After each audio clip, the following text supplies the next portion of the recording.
Você já viveu com a sensação de insegurança? Não é boa, não é verdade? Pense num relacionamento. Aqueles que estão noivos aqui, as noivas, vão pegar as mais ansiosas geralmente aí.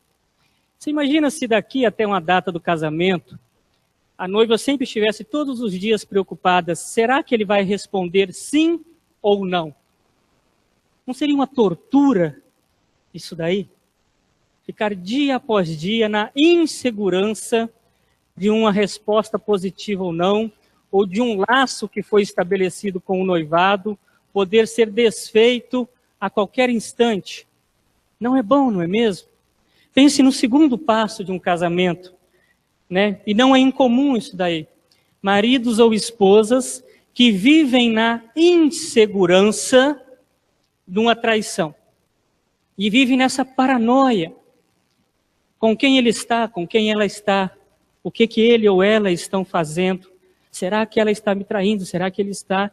E você começa a girar a sua vida em torno desta insegurança. Não é bom. Viver em insegurança, de fato, não é bom. Teve gente que andou um campeonato inteiro na insegurança de que se o time ia subir ou não, mas subiu, né? Deus é bom o tempo todo, né? Mas pensando bem, olha só, muitas pessoas em relação a Deus comportam-se de forma semelhante em relação à salvação. Eu vejo crentes literalmente atormentados com a possibilidade da perda da salvação. Canso de receber pessoas no meu gabinete, às vezes, perguntando, será que eu sou um salvo? Vejo pessoas cuja voz do inimigo parece que soa aos ouvidos delas esta insegurança. E aí a vida começa a girar em torno dessa insegurança também. Da mesma forma que o marido ou esposa paranoico começam a vigiar o cônjuge com detetive, com câmera e telefonemas e coisas do tipo, o crente inseguro começa a se relacionar com Deus dessa forma também. Será que ele me aceitou ou não? Estou dando dízimo certo? Dei R$100, vou dar 200, vou dar 300.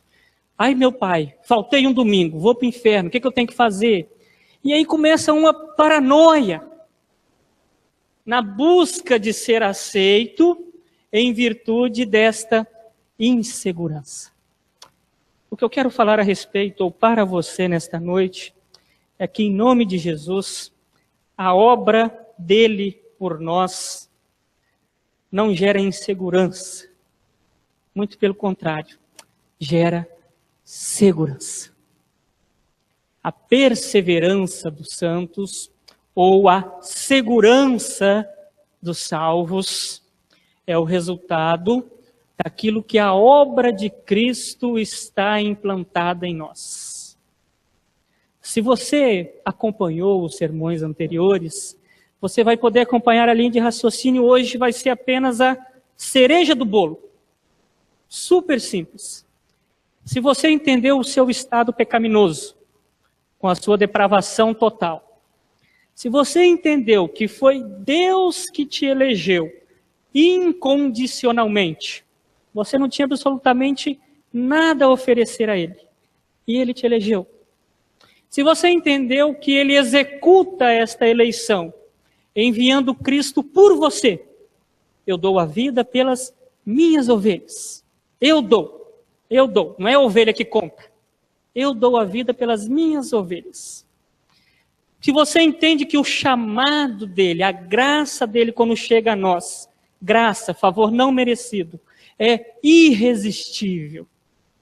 A irresistível graça. Se você entende esses 4 passos anteriores, que você não pode fazer absolutamente nada, e ele fez tudo por você, tudo. O que isso vai gerar em seu coração? Medo ou segurança?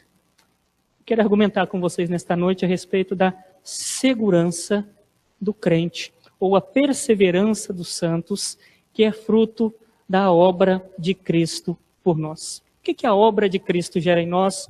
Ou do que eu estou falando, então, quando eu estou falando de segurança dos santos ou perseverança dos santos? Vou uma definição aí, digamos, um tanto quanto teológica, mas preste atenção.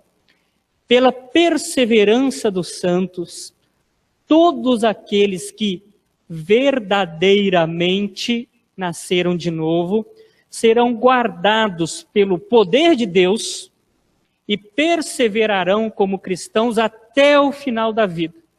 E só aqueles que perseverarem até o fim realmente nasceram de novo. A segurança é a continuidade dos nascidos de novo até o fim. Até a segunda vinda, até o fim da vida terrena, né? E a segunda vinda e a continuidade da vida celestial com o Pai. Abra sua Bíblia no Evangelho descrito por João, capítulo 10.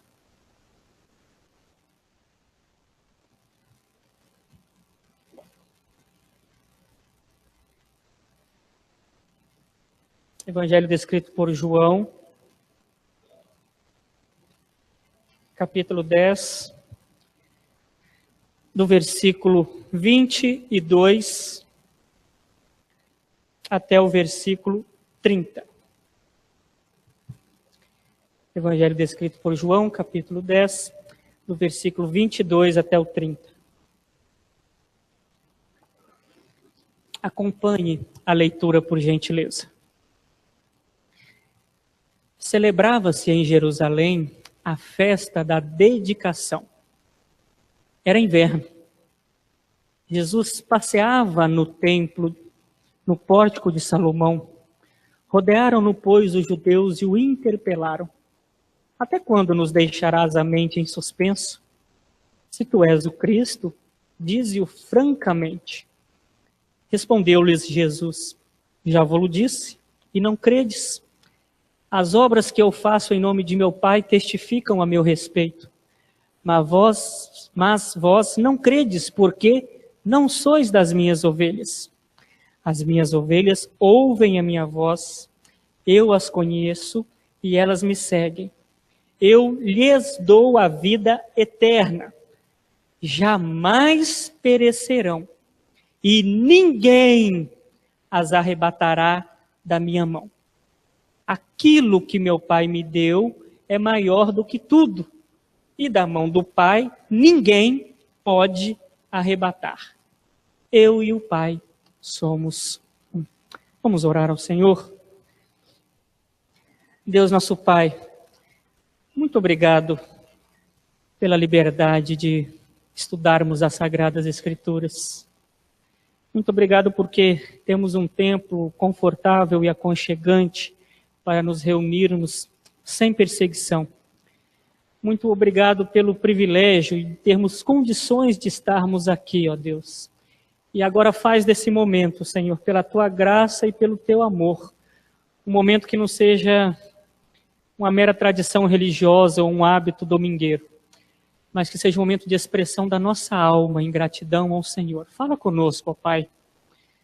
Não porque um ser humano tem um microfone na mão, mas porque a Tua palavra é forte, viva, eficaz para transformar as nossas vidas. É a minha oração em nome de Jesus. Amém. Então, eu estou argumentando a respeito da segurança do crente ou da perseverança dos santos. Por que é necessário você colocar as pessoas ou apresentar isso daí? Porque justamente tem gente que vive nessa paranoia. E quando você olha o texto aqui, você vê que as pessoas que correm esse risco não são apenas a insegurança permeia o coração, inclusive de pessoas que estão caminhando com Cristo há muito tempo ou que têm um conhecimento religioso.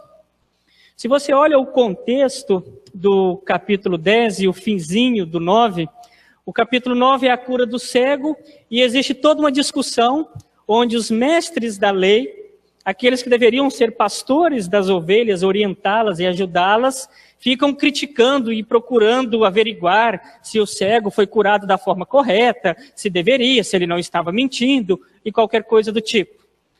Aí no capítulo 10 ele fala em contraposição a esses falsos pastores, ele fala, eu sou o bom pastor. Mas aí mesmo depois de ele ter apresentado nesses 18 primeiros versículos, como eu sou o bom pastor, eu sou a porta, o bom pastor dá a vida pelas ovelhas, eu conheço as minhas ovelhas pelo nome, as minhas ovelhas me seguem. A partir do versículo 22 você nota que as pessoas continuam, mesmo tendo passado alguns dias talvez entre a celebração da Páscoa e o discurso de Jesus aqui, mas o incômodo daqueles que tinham ouvido a Jesus continuam. Gente frequentadora do templo, celebradores ou celebrantes da Páscoa, incapazes de reconhecer a Cristo como Senhor. Aí ele fala, vocês não são as minhas ovelhas. Agora, as minhas ovelhas, ninguém as tira da minha mão. Eu quero afirmar duas verdades a respeito dessa segurança dos crentes. A primeira é que todos os nascidos de novo perseverarão até o fim. E olha a prova bíblica no próprio Evangelho de João, e agora eu quero te convidar a folhear comigo algumas referências bíblicas. Olha no capítulo 6, do versículo 38 até o 40. João capítulo 6, do versículo 38 até o 40. Porque eu desci do céu, não para fazer a minha vontade, e sim a vontade daquele que me enviou. E qual é a vontade do Pai? E a vontade de quem me enviou é esta, que nenhum eu perca de todos os que me deu. Pelo contrário, eu o ressuscitarei no último dia. De fato, a vontade de meu Pai é que todo que vir o Filho e nele crer tenha a vida eterna, e eu o ressuscitarei no último dia. O que eu quero que você note nessa prova bíblica aí, é o processo de que aqueles que recebem a vida eterna, e isto, mesmo aqueles que pensam diferente de nós, da tradição reformada, afirmam também que quem crê no Filho tem a vida eterna. Mas os nossos, não vou colocar como opositores, mas aqueles que pensam diferente de nós dizem, ele tem a vida eterna, mas pode perdê-la em função daquilo que ele fizer. Mas olhe como a ressurreição do último dia está atrelada à doação da vida eterna. O projeto do Pai feito por meio de Cristo, ou o Pai deu o seu grupo a Cristo, não foi para uma concessão de vida eterna temporária. Olha o projeto. Eu lhe dou a vida eterna e o ressuscitarei. Então é um pacote completo. Você não tem como dissociar aqueles que receberam a vida eterna do Filho com a improbabilidade de serem ressurretos no último dia. O pacote divino é completo. Aquele que se converte no ano 1900, no ano 2000, no ano 2100, no ano 2500, seja lá o que for, e que ganha a vida eterna em Cristo, será ressuscitado. A ressurreição dele já está garantida. O que separa o ano 1900, 2000 da ressurreição do último dia não é uma improbabilidade, mas é apenas uma questão temporal. A obra de Cristo é completa. Não é apenas de concessão de vida, mas é de ressurreição àqueles que receberem o Filho. Ande tranquilamente, você pode afirmar tranquilamente. A todos o quanto receberam, deu-lhes o poder de serem chamados filhos de Deus. Aí você abre um parênteses e pode acrescentar. E ressuscitará com certeza, com 100% de confiança no último dia. É isso. A obra de Cristo não para na concessão da vida eterna, mas é garantida também, Cristo nos garante nova vida e ressurreição final. Portanto, não existe improbabilidade de percalços, uma vez que as pessoas foram alcançadas pela graça. Capítulo 10 agora, o que nós lemos no texto básico, versículos 38, 39 e 40. Aliás, nós lemos o 28, né? Mas o 38, 39 e o 40 também. Vamos lá, capítulo 10, versículos 38, 39 e 40. Olha que interessante. Vou ler o 37 para pegar o... Se não faço as obras de meu Pai, não me acrediteis. Mas se faço e não me credes, crede nas obras, para que possais saber e compreender que o Pai está em mim e eu estou no Pai. Nesse ponto, procuravam outra vez prendê-lo, mas ele se livrou das suas mãos. Novamente se retirou para além do Jordão, para o lugar onde João batizava no princípio, e ali permaneceu. E muitos iam ter com ele e diziam: realmente, João não fez nenhum sinal, porém tudo quanto disse a respeito deste era verdade. E o que João disse a respeito de Jesus Cristo? Eis o Cordeiro de Deus que tira o pecado do mundo. Uma vez retirados os nossos pecados, nós temos a segurança de que não perderemos a salvação. Próprio capítulo 3 de João, agora versículo 36.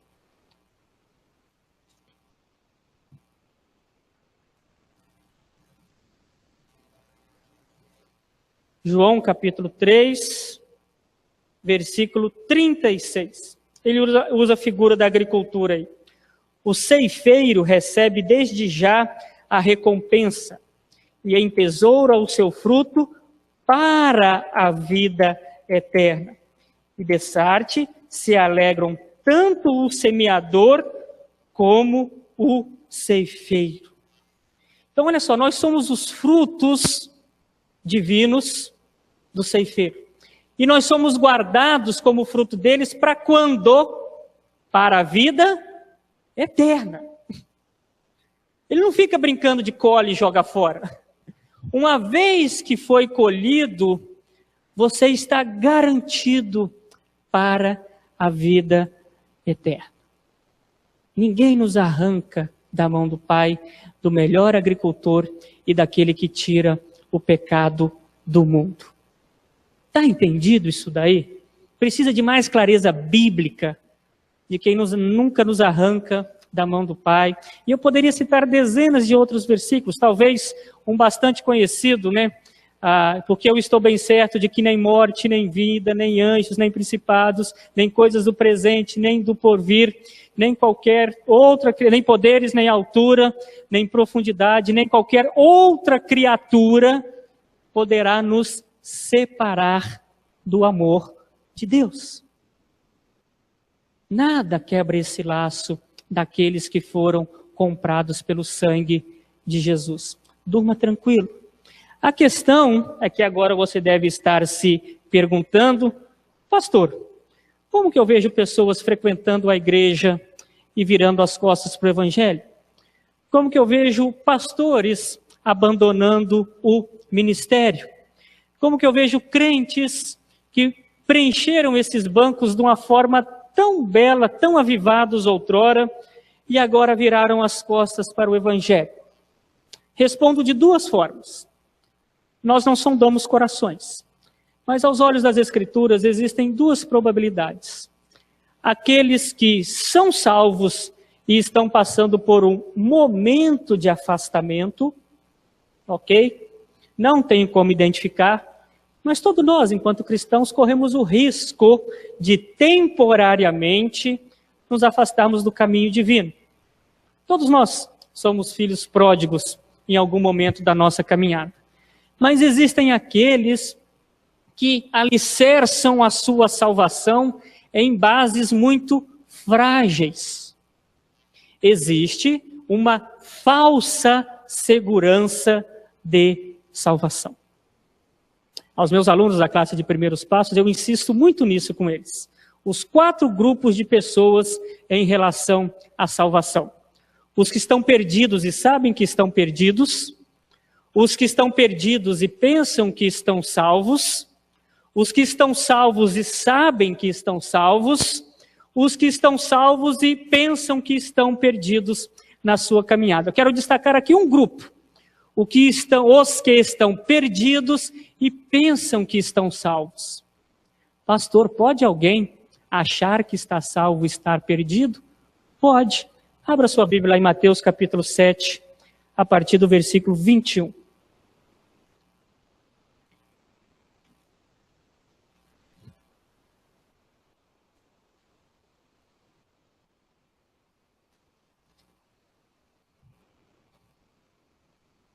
Mateus 7, do versículo 21 até o 23.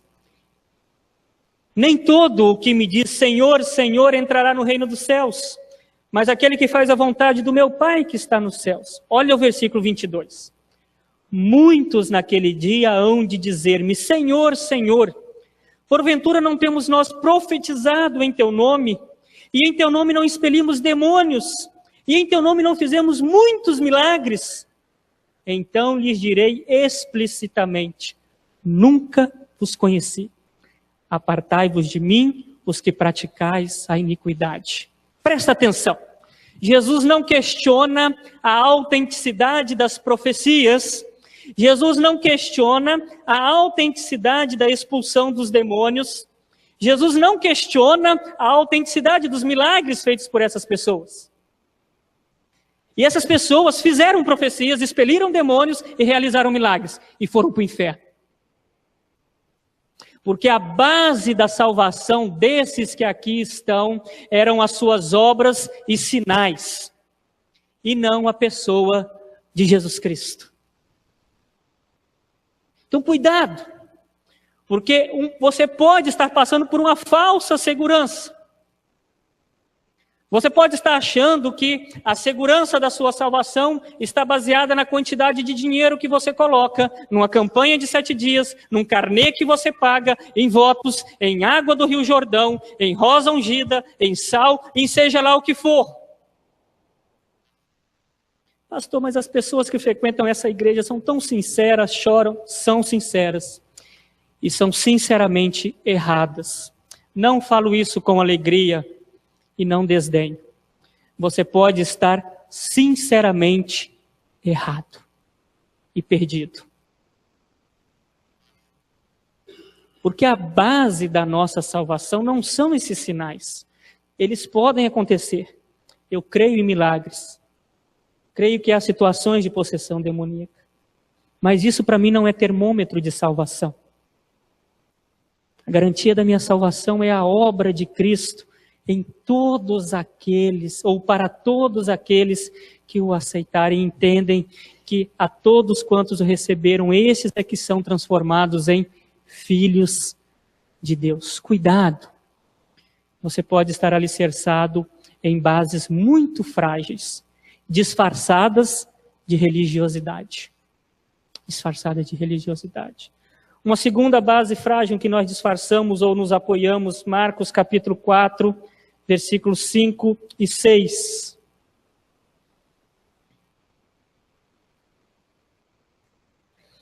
Eu sei que não é muito do meu hábito passar por muitos textos bíblicos, mas hoje é necessário.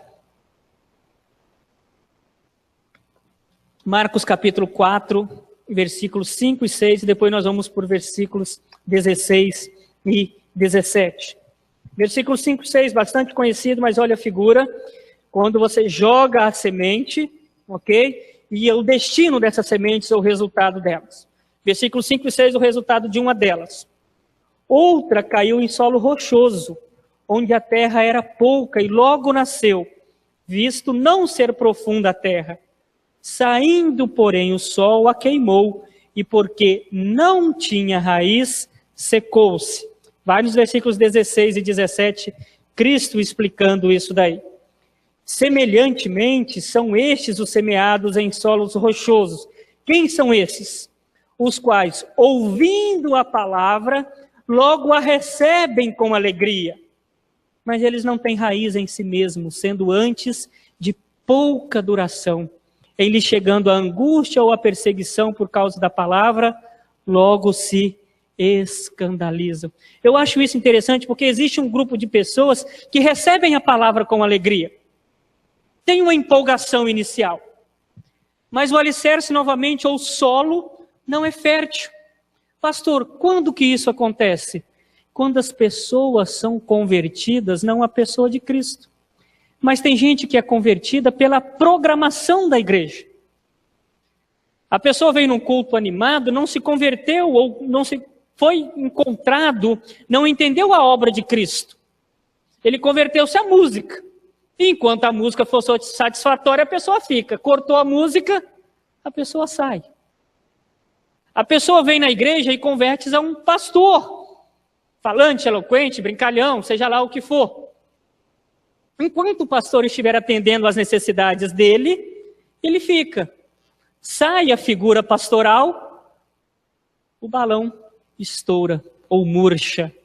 E eu poderia citar aqui dezenas de outros alicerces frágeis aos quais as pessoas se apoiam. Isso engana. Nota que eles recebem a palavra com alegria. Talvez levantem a mão, talvez chorem, talvez tenham um entusiasmo inicial, mas não perseveram. Porque, em realidade, nunca fizeram parte do rebanho, nunca foram uma semente fértil. Era um engano bobo, uma mera ilusão temporária. Então, existe um grupo de pessoas que tem uma empolgação inicial, mas logo quando vêm as dificuldades ou quando são chamados a serem provados enquanto cristãos, eles se arrependem. Uma terceira categoria de pessoas, Hebreus, eu vou ler apenas o de Hebreus capítulo 6, que esse talvez seja o mais sutil e o mais enganador de todos aqueles grupos que nós temos. Novamente eu ouço as pessoas falando, pastor, mas como é possível aquele indivíduo, aquela mulher tão crente, tão conhecedor das Sagradas Escrituras, o que aconteceu com esse indivíduo? Olha que categoria de pessoas. Carta aos Hebreus capítulo 6, versículos 4 a 8. É impossível, pois, aqueles que uma vez foram iluminados e provaram o dom celestial e se tornaram participantes do Espírito Santo e provaram a boa palavra de Deus e os poderes do mundo vindouro e caíram. Sim, é impossível outra vez renová-los para arrependimento, visto que, de novo, estão crucificando para si mesmo o Filho de Deus e expondo a ignomínia.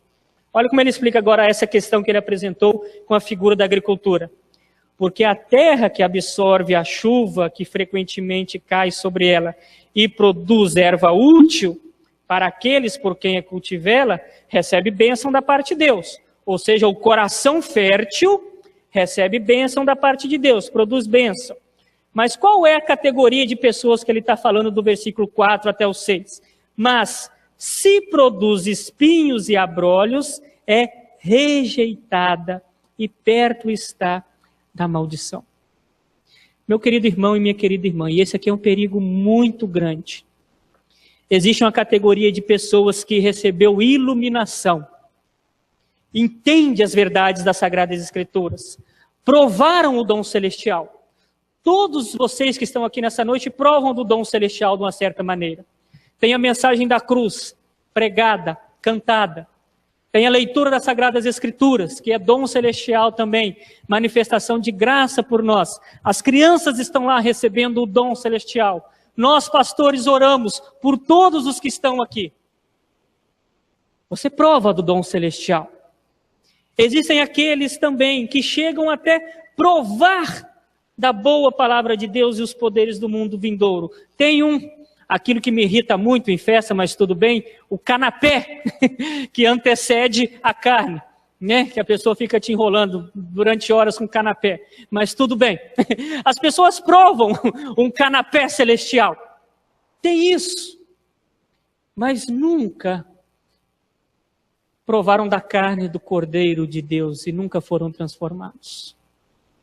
Tem gente assim, frequentando a igreja talvez durante décadas, talvez eleitos como oficiais da igreja, talvez pastores, religiosos, conhecedores das Sagradas Escrituras, bons oradores, mas que nunca provaram do verdadeiro dom celestial, da carne do Cordeiro. Nunca. Existe sim uns 007 de Satanás disfarçados na igreja, mas que provam as bênçãos celestiais. Provam. Recebem iluminação, provam, tornam-se participantes, mas não são. O próprio João vai dizer lá na frente, eles saíram do nosso meio, mas na verdade eles nunca foram dos nossos. Nunca foram os nossos. Existem falsos cristãos alicerçados sobre falsas bases ou sobre uma falsa segurança. Por fim, como é que fica a minha segunda-feira, pastor? Eu entendi que em Cristo eu posso ter certeza da salvação. Entendi que há pessoas que podem demonstrar uma falsa segurança da salvação. Mas bem-vindo ao clube daqueles que volta e meia se perguntam, Deus, eu sou salvo mesmo? Que atire a primeira pedra aquele que nunca se perguntou. E eu costumo dizer às pessoas que chegam no meu gabinete, pastor, eu estou com dúvida quanto à minha salvação. Aí eu falo, amém. A sua insegurança e o seu incômodo são uma evidência da sua salvação. E deixe-me explicar. O incômodo de perguntar-se se está sendo aceito por Deus ou se foi aceito, ou, pastor, eu fiz um pecado ultra mega grave, será que eu perdi a salvação? Estou constrangido, estou triste. Esse incômodo, não a prática, mas o incômodo do pecado é uma evidência de salvação. Nós não estamos pregando aqui perfeição. Nós estamos pregando segurança, que a obra de Cristo conquistou por nós. Pastor, como que eu analiso se eu sou um salvo ou não? Eu quero lhe dar 3 dicas aqui, não é para você ficar fiscalizando a vida alheia, é para você olhar para baixo e para dentro. Será que eu confio hoje na salvação de Cristo? Por que isso é importante? Porque tem crente que até 2002 eu usava essa piada com Santista, não posso usar mais, né? Mas até 2002 eu falava que Santista era viúva do Pelé. Né? O Santos do Pelé, já estava virando até o Pelé dos Santos, né? Enfim, 2002 para frente, com a geração do Robinho, isso caiu. Mas tem crente que vive assim. O meu esplendor espiritual de 30 anos atrás, de 10 anos atrás. Enquanto a salvação é um processo contínuo. Nós estamos sendo salvos. Ele inaugurou a obra e garantiu. Mas ela é um processo contínuo até a segunda vinda. Você tem alegria em Deus hoje? Hoje. Chega na casa feliz de ter cultuado a Deus. Alegria de folhear as Sagradas Escrituras. Alegria de dobrar os joelhos e orar. Isso arde no seu coração. Eu sei que não dá para viver 100% da nossa vida cristã no ápice. Né? Essa perfeição nós não atingimos. Mas nós temos os nossos picos e vivemos mais neles do que nos pontos inferiores. Hoje você tem a alegria da salvação? Ou vive de um saudosismo, de uma alegria que outrora você teve? Enfim, pensa nisso. Se Cristo alegra o seu coração hoje. Segunda pergunta. Há no seu coração provas da obra regeneradora do Espírito Santo?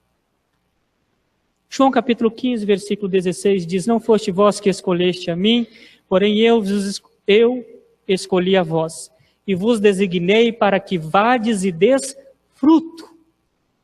Tem frutificado? Você tem amado a seus irmãos mais hoje do que você amava no dia da sua conversão? Você tem se dedicado mais à obra? Você tem progredido? Ama mais a sua esposa, a semelhança do que Cristo amou a sua igreja do que no dia da sua conversão? É um pai melhor? É um patrão melhor, a semelhança de Cristo? É um empregado melhor? É um estudante melhor? Seu linguajar mudou? São esses frutos da salvação. Os frutos do Espírito. Bondade, você é mais bondoso hoje do que era outrora? Você é mais paciente hoje, mais longânimo do que você era outrora? Você é mais alegre hoje do que você era outrora? Eu não tenho como medir isso para você.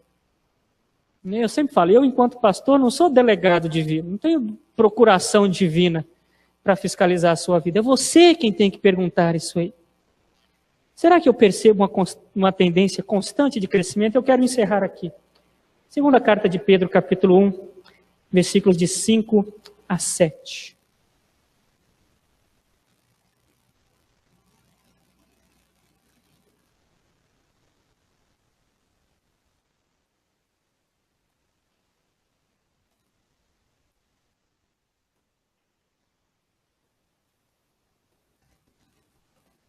Vamos ler todos juntos? Eu espero você achar. Compartilhe com quem está do lado. Mas faço questão de que todos nós, a uma só voz, leiamos esses 3 versículos e façamos essa associação aí. Segunda Epístola de Pedro, a minha sugestão é você folhear de trás para frente. Fica mais fácil, Apocalipse, e vai. Capítulo 1, versículos 5, 6 e 7. Vamos até o 8. O 8 é interessante também. 5, 6, 7 e 8. Segunda Epístola de Pedro, capítulo 1, versículos 5, 6, 7 e 8. Leiamos a uma só voz. Por isso mesmo, vós, reunindo toda a vossa diligência, associai com a vossa fé a virtude, com a virtude o conhecimento, com o conhecimento o domínio próprio, com o domínio próprio a perseverança, com a perseverança a piedade, com a piedade a fraternidade, com a fraternidade o amor. Porque estas coisas existindo em vós e em vós aumentando, fazem com que não sejais nem inativos, nem infrutuosos no pleno conhecimento de nosso Senhor Jesus Cristo. O nosso dever de casa, em resposta a essa segurança que Cristo nos dá, não precisamos perder a noite de sono quanto a se somos salvos, não. A pergunta que eu quero que você faça hoje à noite não é: será que eu sou um salvo? A pergunta que eu quero que você faça essa noite é: agora que eu sou salvo, o que eu estou fazendo em resposta a esse amor? Qual é a minha resposta em virtude dessa segurança que Cristo me fornece? Que tal nós respondermos com essas associações que Pedro nos aponta aqui? Que Deus nos abençoe e nos dê essa segurança e essa tranquilidade ao voltarmos para as nossas casas. Amém.